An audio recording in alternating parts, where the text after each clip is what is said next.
माझी पाककलामध्ये आज आपण बनवतोय झटपट आणि चटपटीत असा आवळ्याचा चुंदा. खूपच अप्रतिम असा हा चुंदा इथे तयार होतो. त्यासाठी सगळ्यात आधी इथे अर्धा किलो आवळे घेतलेले आहेत मी. ते स्वच्छ धुवून घ्यायचे आणि कोरडे करून घ्यायचे आहेत.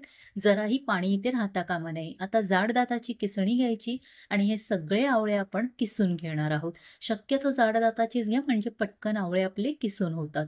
तर आवळा किती गुणकारी आहे हे सगळ्यांनाच माहिती आहे. अगदी केस छान होतात, स्किन छान होते, आपलं डायजेशन सुधारतं. आवळ्यामध्ये भरपूर प्रमाणात व्हिटॅमिन सीची मात्रा आहे. त्यामुळे आवळ्याचा कोणत्या ना कोणत्या पद्धतीने आपल्या आहारात वापर करावा. तर इथे आता अशा पद्धतीने सगळे आवळे मी किसून घेतलेले आहेत. तर हे बघा किसून झालेले आहेत आवळे माझे. आता अर्धा किलो आवळा आहे, तर अर्धा किलो इथे मी सेंद्रिय गूळ घेतलेला आहे. तो देखील असा चिरून घेतलाय मी.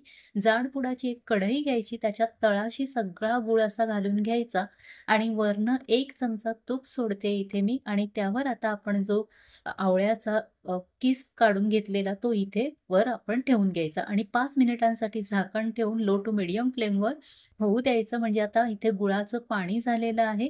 व्यवस्थित असा गूळ वितळलेला आहे. छान मिक्स करून घेऊयात मिश्रण आपलं आणि आता यामध्ये मी 2 हिरव्या वेलच्या आणि 1 इंच दालचिनीचा तुकडा घालते. ह्याने खूप भारी फ्लेवर येतो आपल्या चुंद्याला.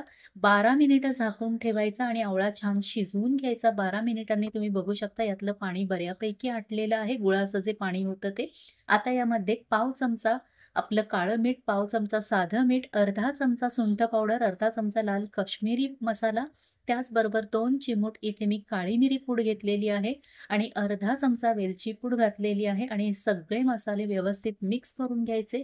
पुन्हा मसाले वगैरे एकजीव होण्यासाठी इथे 5 मिनिटांसाठी झाकण ठेवून आपण वाफ काढायची आहे आणि या स्टेजला इथे आपला चुंदा तयार झालेला आहे. थोडंसं इथे ओलसर दिसतोय म्हणूनच आपण लगेचच गॅस बंद करायचा, नाहीतर तो अगदी कडक होऊन जाईल. गूळ जर का पूर्णपणे आटवलं तर आपण. तर या स्टेजला गॅस बंद करून घ्यायचा आणि लगेचच दुसऱ्या एका भांड्यात ट्रान्सफर करून घ्यायचा. कारण जी आपल्या कढईची उष्णता आहे ते गॅस बंद करून देखील पुन्हा तो गूळ जो आहे तो आपला आटू शकतो आणि कडक होऊ शकतो चुंदा. त्यामुळे दुसऱ्या भांड्यात काढून याला रूम टेम्परेचरला गार करून घ्यायचंय. आणि किती भारी दिसतोय बघा. अतिशय ज्युसी असा हा चुंदा आपला इथे तयार होतो. याला 6 महिने, वर्षभर आपण स्टोअर करू शकतो. एखाद्या काचेच्या बरणीत, हवाबंद बरणीमध्ये आपण याला भरून ठेवायचं आहे. आणि जराही बरणी देखील आपल्याला ओली नकोय, सुखी बरणी हवी म्हणजे याचं शेल्फ लाईफ वाढतं आणि अगदी मस्त असा हा चुंदा आपला तयार झालेला आहे. चवीला अगदी अप्रतिम असा लागतो.